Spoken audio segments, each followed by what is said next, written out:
Olá pessoal, tudo bem? Aqui é a professora Gabriela de Direito Penal.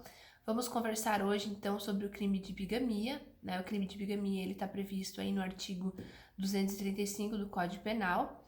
Vamos agora então ler aqui o artigo, né? Constitui bigamia, contrair alguém sendo casado, novo casamento, pena reclusão de 2 a 6 anos.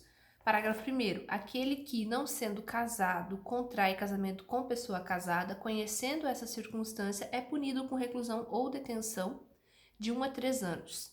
Parágrafo 2º. Anulado por qualquer motivo o primeiro casamento ou outro motivo que não a bigamia, considera-se inexistente o crime. Muito bem. Como todos nós sabemos, nós vivemos em um estado aí que tem por cultura, né, a união monogâmica entre as pessoas. Dessa forma, o Estado ele vem tutelar com este dispositivo a instituição do casamento, bem como a organização familiar. Quanto à ação nuclear desse tipo penal, consubstancia-se no verbo contrair. O que é contrair? Contrair é assumir um novo casamento, sendo ainda casado, né? Então, que casamento é esse? Para efeitos aqui do Código Penal, está se tratando apenas do casamento civil, tá? Muito embora o legislador aí tenha equiparado a união estável com o casamento civil, ter mais de uma união estável não constitui crime de bigamia. Por quê? Porque isso é uma interpretação em malam partem, tá? Então, só vai constituir o crime de bigamia quando a pessoa lá é casada no civil e contrai novo casamento no civil. Ou então, o casamento religioso com efeitos civis. Quanto ao sujeito ativo deste tipo penal, nós temos que poderá ser praticado por qualquer pessoa, desde que casado, tá? No caput.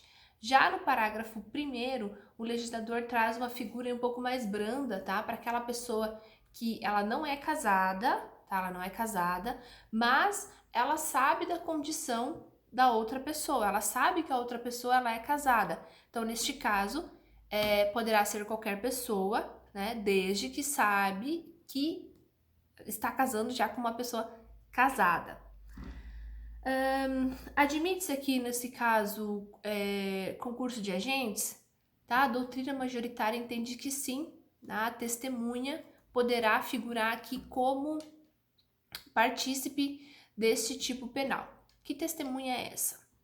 Quando a pessoa ela vai casar no civil, ela tem que fazer um processo de habilitação, né? Ela vai lá no cartório, diz a intenção que quer casar, enfim, leva a documentação necessária e o cartório, por vezes, ele vai chamar algumas testemunhas, tá?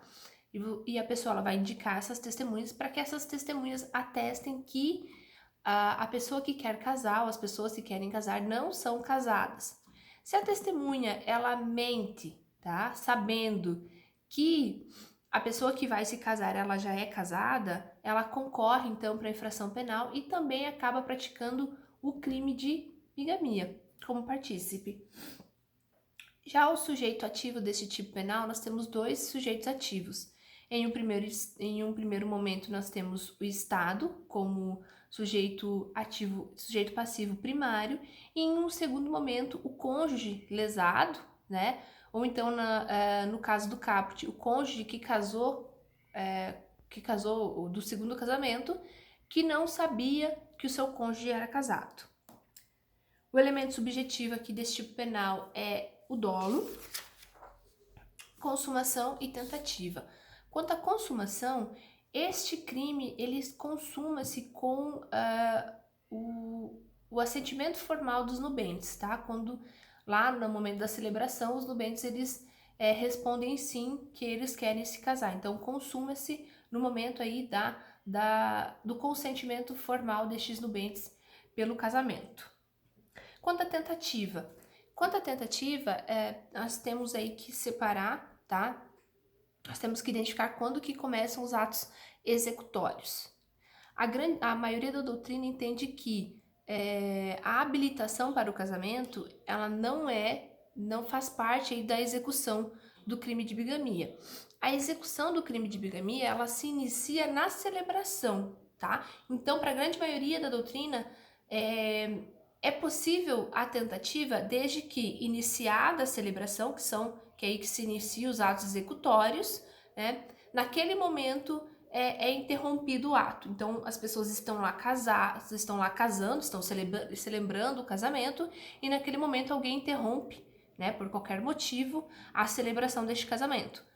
Este crime será tentado. Os atos anteriores, tá, à celebração são considerados atos meramente preparatórios, tá? Então, é possível tentativa neste crime? Sim, é possível tentativa desde que após o início da celebração do ato.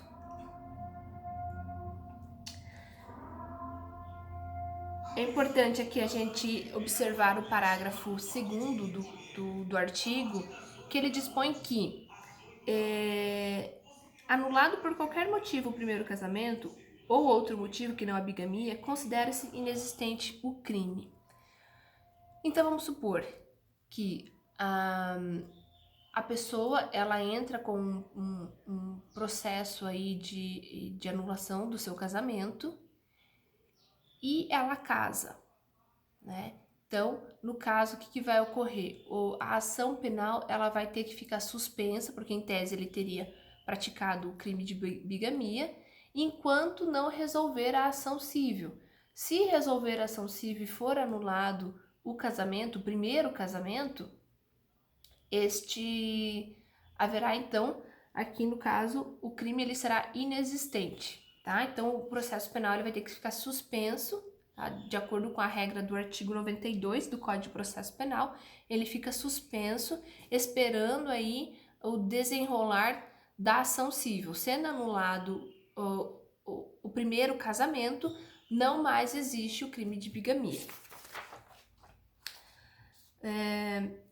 Quanto à poligamia, tá? Já chegou a ser cobrado em concurso, salvo engano, em fase oral da magistratura, em que o avaliador ele questionou, né, a pessoa lá que estava respondendo por qual crime responde aquele que pratica poligamia, ou seja, ele casa mais de 2 vezes, ele casou 3, 4 vezes, tá?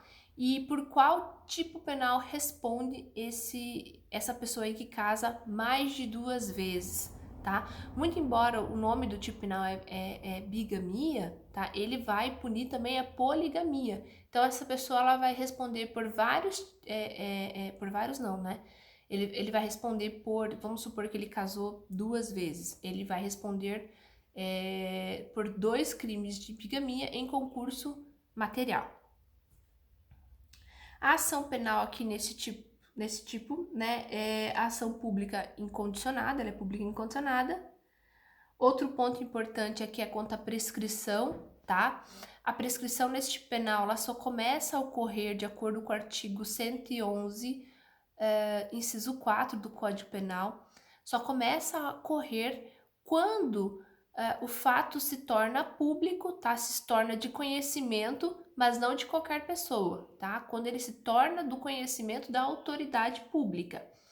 Então, vamos supor que A casa-se com B e, posteriormente, A descobre que B já é casado. Né? Por A amar B, ela simplesmente não fala nada, fica aí quieta e não vai até as autoridades falar que é casada com uma pessoa que já é casada. Neste caso, não começa a ocorrer a prescrição, tá? Por quê? Porque este conhecimento tem que ser da autoridade pública. Então, a prescrição ela só vai começar a correr após este conhecimento. Então, vamos supor que a pessoa já é casada há 20 anos, mas só agora é que descobriram, né, que ele já era casado. Então, a partir de agora, de hoje, no caso, que vai começar a correr aí a prescrição. Último assunto, né, quanto à suspensão condicional do processo. Cabe suspensão condicional do processo? Em relação ao parágrafo, ao caput, não, mas em relação ao parágrafo 1º, cabe sim suspensão condicional do processo, porque a pena mínima é de 1 ano, tá? Então, de forma bem sucinta, né, esses são alguns comentários aí sobre o crime de bigamia, tá, pessoal? Até mais e um grande abraço. Tchau, tchau!